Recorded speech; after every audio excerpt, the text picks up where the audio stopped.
Alisha. How are you? Hi, Elizabeth. I'm doing well. How are you doing today? I'm good. I'm going to be honest. When we talked about doing this show about domestic abuse, it triggered a lot of things. I think a lot of us have been in relationships where we've had some level of emotional and physical abuse. So I know we first talked about the show. We were like, oh, we had so much to say. We had so many opinions because both you and I worked with people who've been in abusive situations. But then as it got closer to us, putting it together, we kind of had some resistance, right? Because it's Yeah, uncomfortable. we totally did. Yeah. So for those of you listening, we are having a conversation, pretty organic, kind of just like open dialogue conversation about in response to the Surviving R. Kelly docuseries that was launched on Lifetime like a couple weeks ago, last week. And Yeah. it brought up a lot of responses and many people like polarized responses.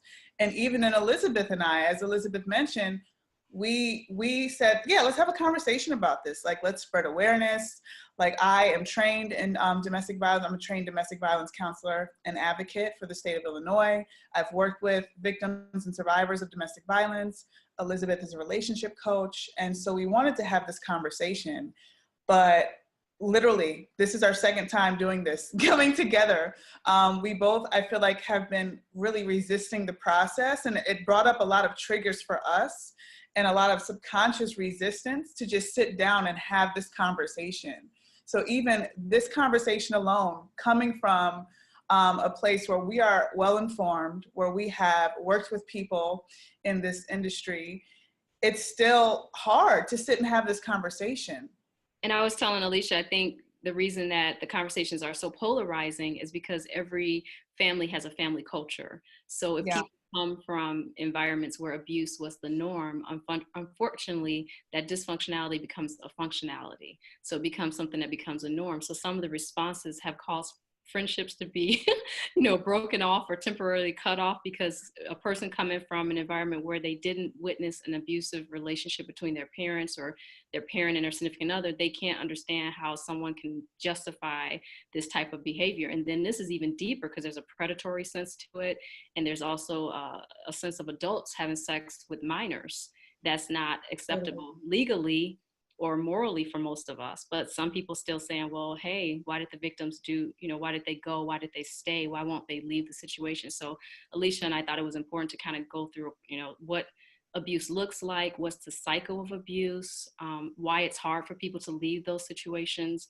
and, what resources are available, because it's not easy, to just walk up and say one day, hey, I'm not going to be abused. And I don't think anyone goes into a relationship with someone saying, hey, I know this person is toxic for me. I know they're abusive, but I'm going to just, go in there and just work with this person.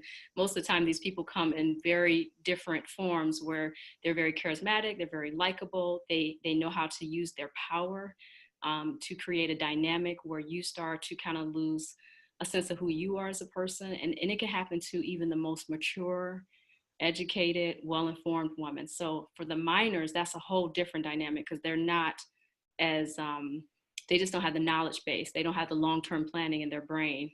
Their whole, your brain develops a certain way and it really doesn't fully develop till you're about 25 years old, where you have an ability to look at things from the long term, which is why young people sometimes do some things that seem a little off kilter to us. So, I mean, we want to touch on those things, but then looking at that documentary, there were even women who were mature, who had their own careers, but still got lured into being with this man. So I think, it's a lot to talk about. Yeah, there's a whole lot to talk about. And so today we really want to make this a shorter conversation because we could go on and on about this for days if we wanted to.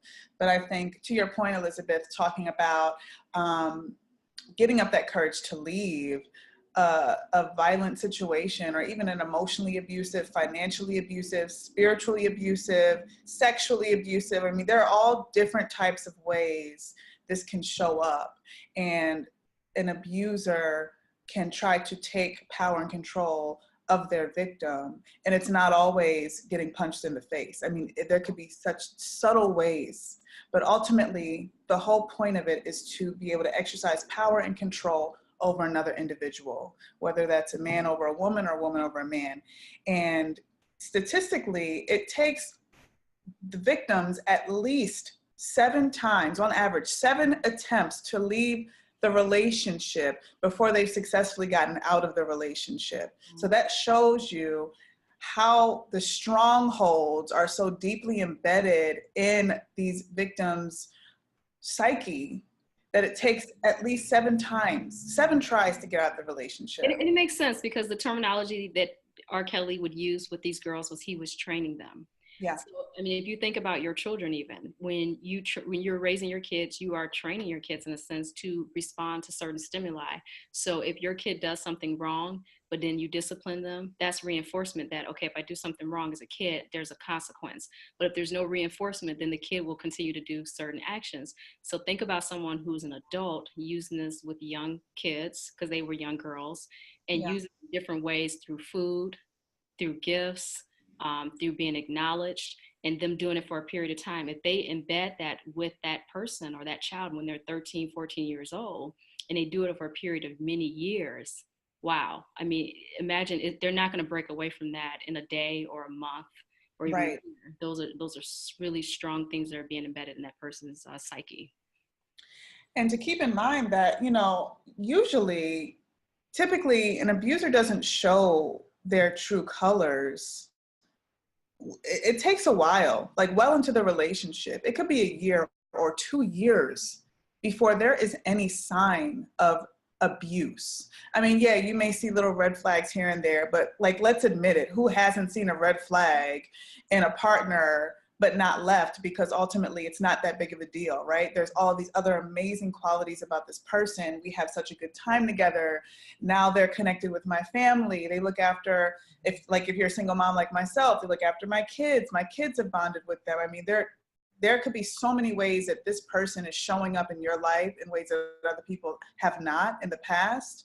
And it could last for a year, 2 years, even 3 years before you see any sign of abusive behavior. And if they're smart, they are going to embed themselves in your life. They are going to make themselves almost an intricate part of your life to the point where they know if you leave, you have this person as a resource, as like a supportive parent in a way, right? Or a step parent role kind of, or you have them as a support of financial, or they're connected to your family.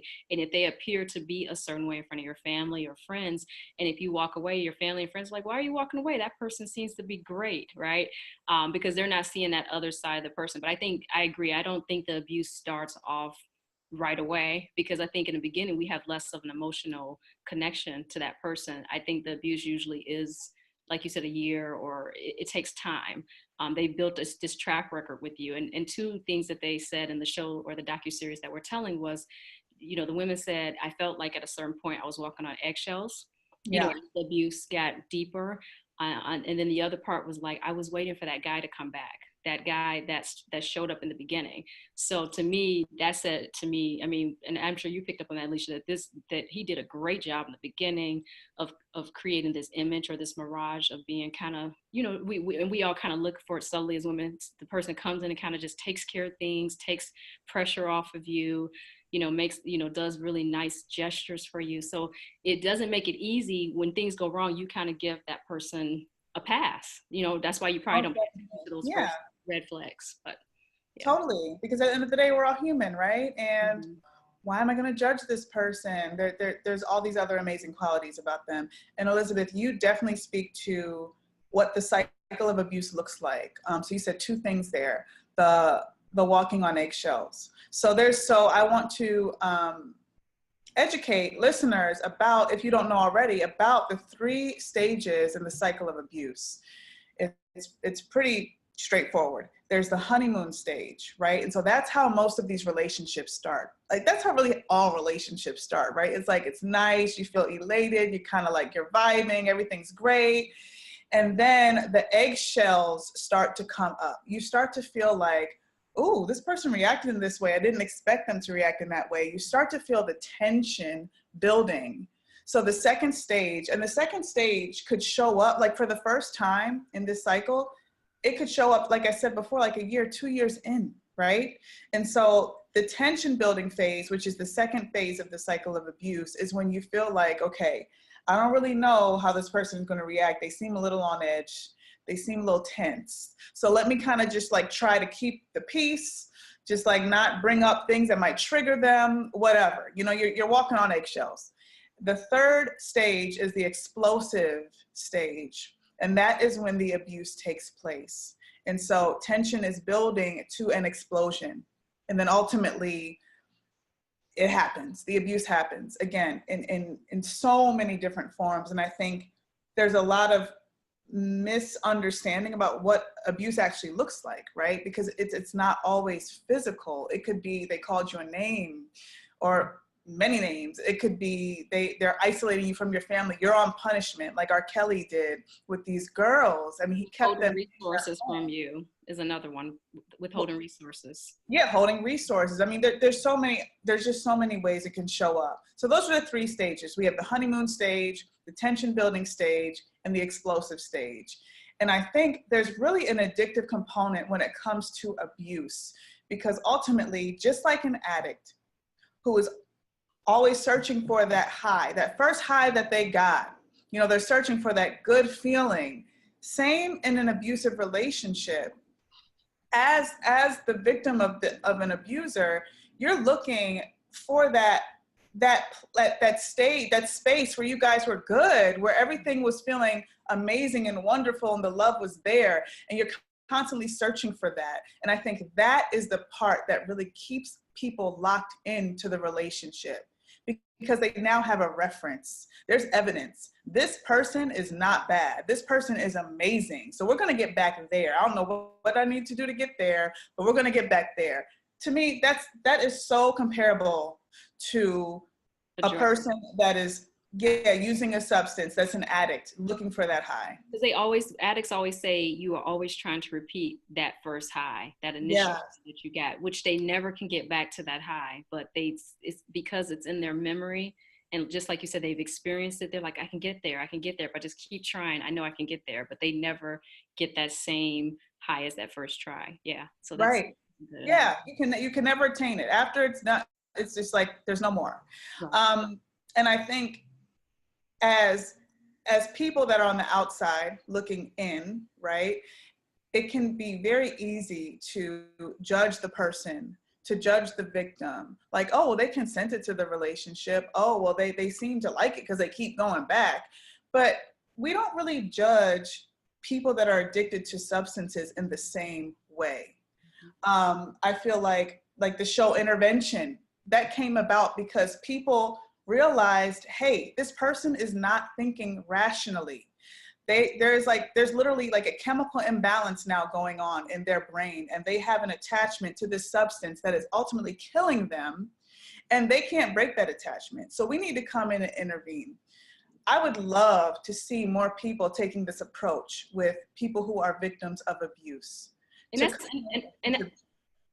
Right. And that's why, Alisha and I did this. We said, we got to think beyond our own, experiences and our own frustrations with this subject matter. We got to empower each other. We got to empower other women.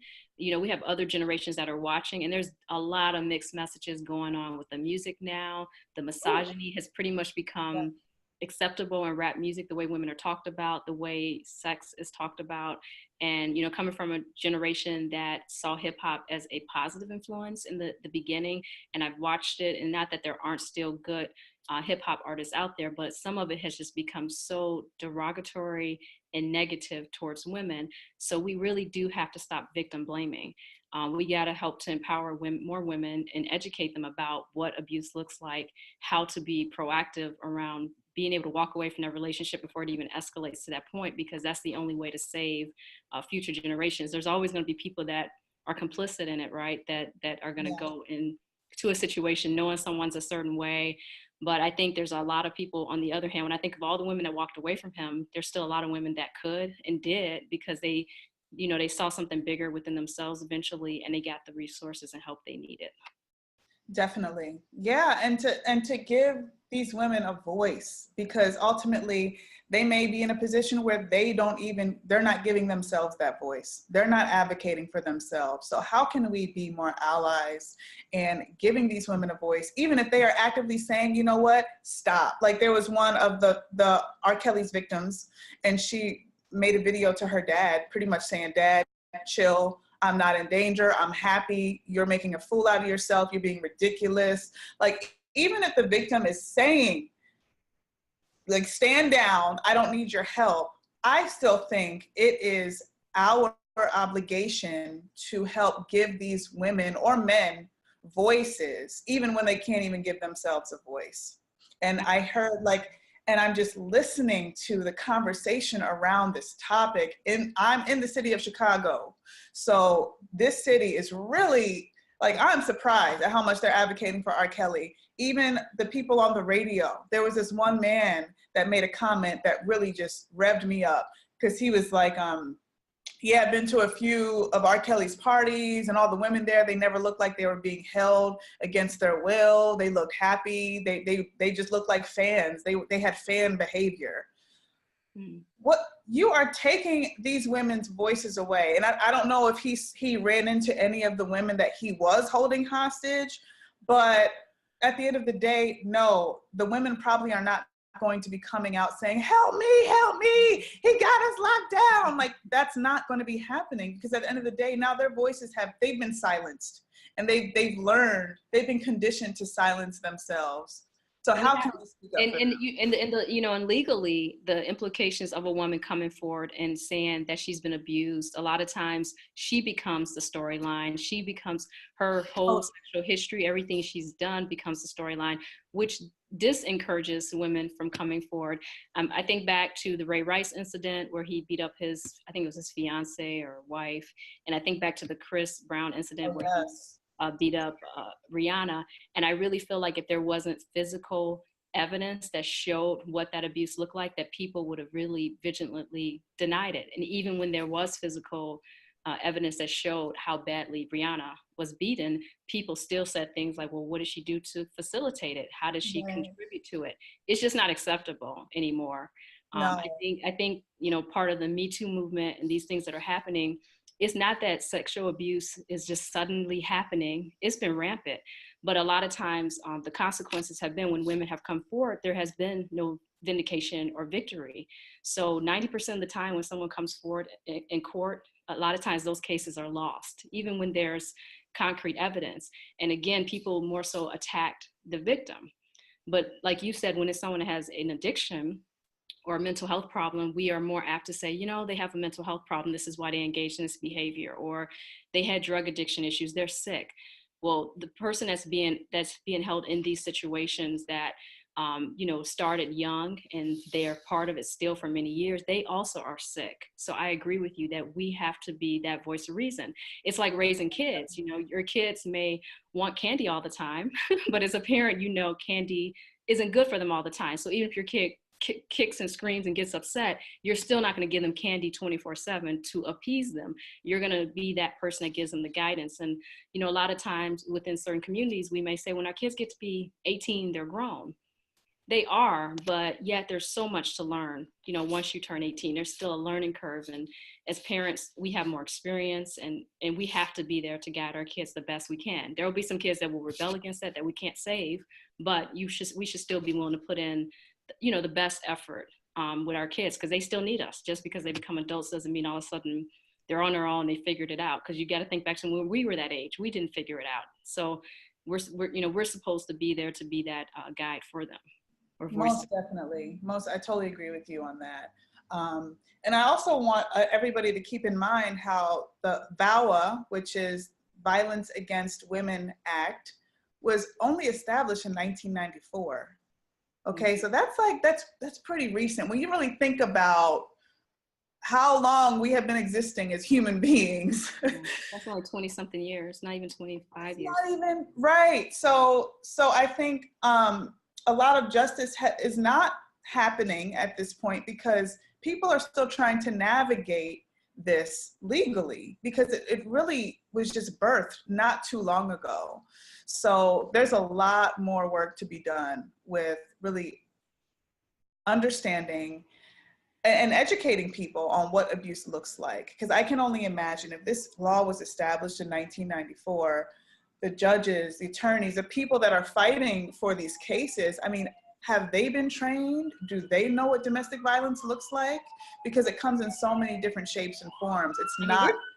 Right, Yeah, or just getting people in the work environment to say, "Oh, that woman didn't want me to touch her. She didn't want me to right. touch her." Like they thought that was pretty normal behavior because it was pretty normal and acceptable behavior, and people kept their Totally. mouth closed so that they could stay employed, or so they wouldn't cause a ruckus because they had to take care of their families and so forth. So these things are new issues. So I think there always has to be like kind of an extreme reaction, and then things come back to the middle. So I think that's why there's such an extreme reaction because for a long time people have been quiet and they haven't been able to say how they feel or what they've experienced. But if you look at it historically, it's always been there. It's Oh, always yeah, been present. definitely. And so where do we go now? Where do we go now with this?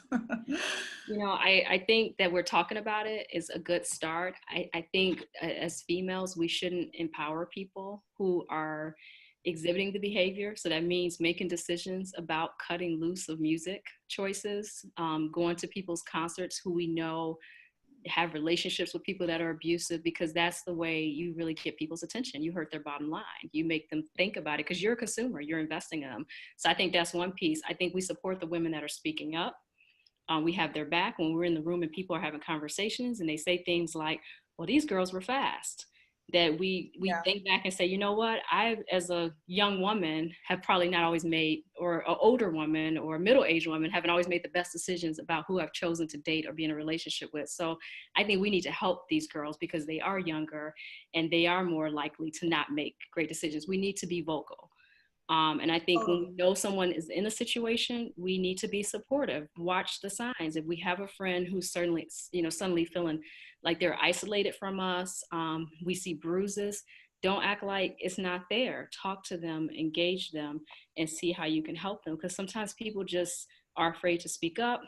They're ashamed. I mean, there's so many of us and so many people you probably coached as well that say, I just was ashamed. I felt so drawn to this person who wasn't a good person for me. So there's a shame that comes with it. So when there's shame, there's secrecy. But I feel like with the R. Kelly thing, by those women speaking up, that is what's causing some reaction and some new Yeah, results. If they all stayed silent and just took the payoffs, the settlements or whatever to stay quiet, then there would never be any repercussions. We're now starting to see some repercussions on R. Kelly where people are saying, hey, this is wrong. Hey, I'm not going to go to your concert. But we can't even get to that if we're not willing to have the conversations and we're not willing to be there to support people once they do open up and say they're having this situation.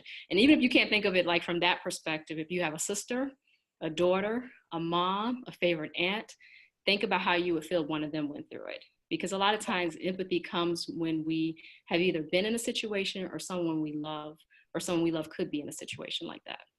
definitely. And also men too, right? Also keeping an eye out for men that you see are exhibiting signs of being like isolating themselves from friends and family or just acting different, and knowing that they're in this relationship and they are just not acting like themselves. I mean, because it's not always going to be a bruise. It can be anything. It can be my partner said that I can't tell him or her when I spend money. I have to tell them first. Little things. Right. That could be the beginning stages of financial abuse, Mm-hmm. or my partner said that since we're married now, that I have to give him sex or give her sex whenever they want it. No, you don't. Okay, little signs. And also thinking about statistically, okay, 1 in 4 women and 1 in 9 men are currently in domestic violence relationships right now. And also, the numbers get even worse. 1 in 3 women and 1 in 4 men have experienced intimate partner violence in their past. They may not currently be in that situation now, but they have before. So those numbers are pretty big. I mean, that means look around the room, out of 3 women, there's 1 woman in that room has had a situation of intense violence, right? You said, then look in the room and there's 4 women. 1 out of those 4 friends that you have that you're sitting in the room with is probably in an abusive situation. So like that's right now close to home. That's not like 1 out of 10. That's not 1 out of 20. That's 1 out of 4 people. That's a really small collective number of people. Totally. And I also think calling people out when you see them exhibiting abusive behaviors towards their partner, instead of sitting back, and men and women, instead of sitting back and kind of just letting it be like, oh, that's not my business, that's their business, because that's a thing that we do is, oh, that's their marriage or that's their relationship, so I don't have any say on that, and I'm not going to like interfere with that or impose. But if you see somebody displaying these types of behaviors, I think it's really important to pull that person aside and have a talk with them. And yeah, they may resist you, they may argue with you, you may risk losing them as a friend. Who cares? At the end of the day, like, bottom line is, people are dying. People are like, and if they're not dying, their emotional stability is in jeopardy and they're being traumatized. And this can last for the rest of their life. I mean, these scars. And we were talking about this, like, Away. when you're in a you know, even a toxic relationship, like let's not even get to abuse, you can't even really function or think clearly, because the person that's in that relationship with you has you going in so many circles emotionally that you're up and down, that you can't even think about things beyond that moment. Yeah. So I can't even imagine, like, then you get into a situation where there's a physical component to it. You really are just trying to keep the peace, but you can't, because that person is not a help, you know, they're not going to keep the peace. That's just not who they are. So someone coming in to say to you, hey, I noticed this doesn't feel right to me. I saw these resources that are available. If you need help, I'm here. If you want to make that call in the middle of the night and you need that support, I'm here for you. That can go a long way to helping someone, you know, out of that situation, because they barely can think because they're so preoccupied with survival. Totally. Yes. Yes. And so to put it out there, the National Domestic Violence Hotline, if you know anybody or if you yourself are in a situation where you feel like you need some assistance, you need some support, there's a national hotline you can call. It is 1-800-799-7233. Again, that's 1-800-799-7233. And they can link you to local resources and advocacy agencies that can assist you. And, you know, it's absolutely hard to leave these situations. Nothing is done in a day, but the first step is at least thinking through the process, you know, like Alisha said, reaching out to find out what resources you have and coming up with a plan, and then empowering yourself, and then reaching out to those family members or friends who could be supportive to you. So it's not, I know sometimes I hear people say, I can't go, I can't leave. Yeah, you can. It may not happen right away. It may be really difficult. It's not an easy road, but it's definitely doable. And there's so many women that work within these support centers who've been through similar situations. So they definitely know what it's like to be in your shoes, and they can help to walk you through, you know, the next steps to get out of that situation. Most definitely. And I think a really good step, if this video is speaking to you, if it's resonating with you, and you are saying, you know what, I am in a situation that I don't want to be in, and I think that this is an abusive situation, I know the first step you can do, and you can do this right now, is to create a safety plan, which means make a bag for yourself. Like, pack some stuff, pack your toiletries, pack your really important documents like your birth certificate, whatever other documents that you need to have with you, and put it in a space where that can't be seen, you know, that's hidden, just in case you do have that feeling. If you feel motivated, like, I got to get out and I got to get out now, you don't know if it's going to come, but if it hits you, you never know. If you're inspired to leave, at least you have something to take with you, and have a plan. Contact people that you feel will be able to either house you or support you as you are leaving the situation. I think it's so very important to at least have a plan. Again, you may not feel like you want to leave right now, or you have any plans of doing so, but just in case you do, you have something to take with you, and you just won't be without. Yeah, I think those are all good ideas. I always think, I know this is weird, but I always think about the Tina Turner movie, how she left like in the middle of the night. Yeah. She had just been in a fight with her, you know, husband, a estranged husband now, but at the time, and she's just like, I gotta go. And she went to that motel and begged them to let her stay and said she'd pay that guy back. Like, it was just taking that first step that opened so many doors. And, you know, just looking at women who are abuse survivors, it's like when you make that first collective step and you pray on it and you take the necessary steps, it just seems like things start to kind of open up for you. and the things that you thought were impossible aren't impossible. And I know a lot of that comes from the abuser, because they do make you feel like no one else is going to love you, no one else is going to protect you, no one else is going to be there. I'm the only one that has your back. And then they sometimes cripple you financially. But I just want women to know that there are, you know, there's so many people out there that have been through your situation or who are empathetic to helping you, you know, get out of that type of situation. But you got to be willing to ask for help and take the help. I think that's the, you know, first important steps, making that call, like Alisha said, looking at what those resources are, researching it, and you know, just knowing in the end that you're gonna, you know, you'll be better off because you won't be in that situation that's so, you know, dangerous or precarious for you. Most definitely. Yes. All that you said. So, well, this was like such a serious topic, so we probably need some levity, but I just, you know, I thought the docuseries was really well done. So kudos to the women who put themselves out there. I know that's not easy. Now the whole, you know, a lot of the world, not the whole world, but a lot of people have watched that, at least 1.9 million people plus, right? So that was a really courageous thing to do. But I think that, you know, that things are gonna hopefully work out where there's some resolution for them and against, you know, this person that inflicted all this harm on these women. We are definitely going to claim that for these women. And I also do want to kind of like think about the language we've been using, right? Because ultimately these women are survivors. I know I've been using victim, Elizabeth's been using victim this whole time, but at the end of the day, even if you're in a situation where you are being abused, you are a survivor because you're surviving it every single day.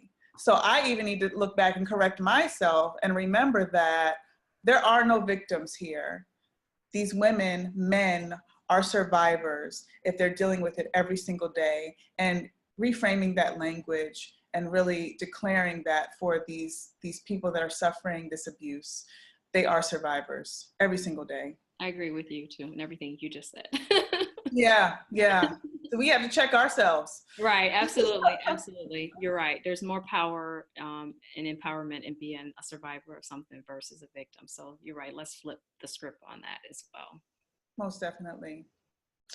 Well, thank you all for listening to this conversation. I would love for you all to comment and share your thoughts with us, and even share questions with us that you'd like us to answer. We would like this to be a continual dialogue. It does not just stop here. It took us a minute to get together and to really kind of like, release those triggers that came up in us and be able to sit and speak about it publicly.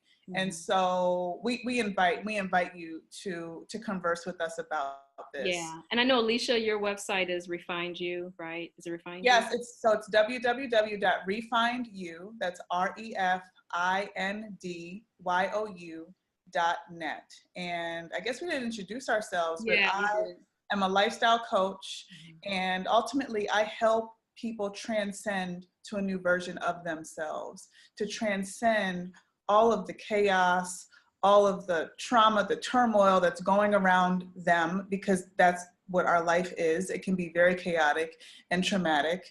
And I really am so passionate about helping people transcend that and really activate the creative brilliance within themselves and access the dream lifestyle that they have in their minds and their imagination.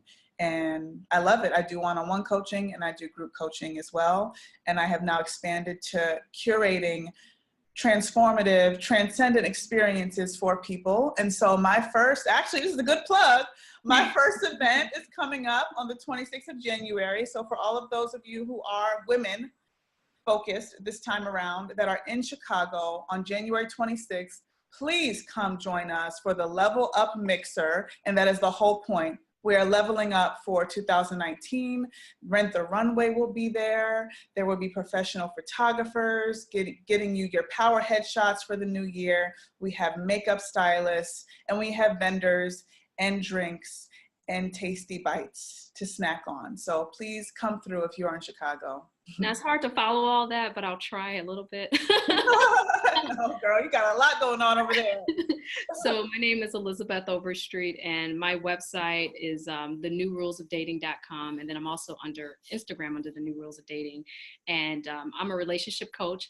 I do one-on-one coaching, and I really focus on more of the self-love concept, because I think a lot of what drives us to be in relationships that are not healthy for us is the relationship we have with ourselves, and it's often the one we neglect. So I've been doing that for a while, and I just really enjoy helping people, get to the right relationship, mostly with themselves initially, and then with someone else, because I think it's almost the foundation of what you then start to attract and bring in your life. So I really am passionate, and I love helping people cultivate the relationships with themselves and just kind of work through that. And I also believe that when it comes to a relationship with someone else, that those dynamics are about you and them, not about everyone else. It's about what works for you. And I don't think anything is cookie cutter when it comes to relationships. And I think that's when we kind of falter, when we get into that cookie cutter mindset. So that's what I do, and I really enjoy it. But thank you for listening, and I really hope that this was helpful.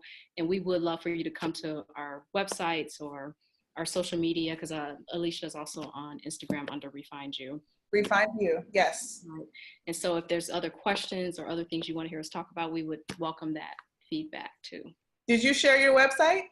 I did, yeah. Okay, I'm sorry, I missed that.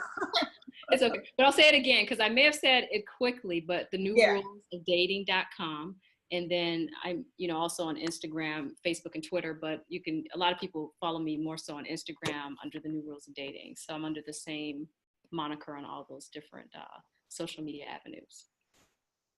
Wonderful. It was a pleasure having this conversation with you, Elizabeth. It was good. So we got through it. Yes, we did it.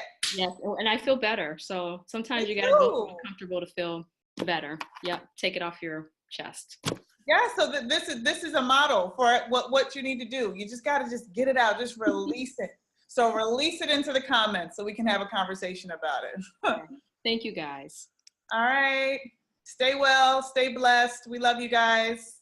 Bye. Bye.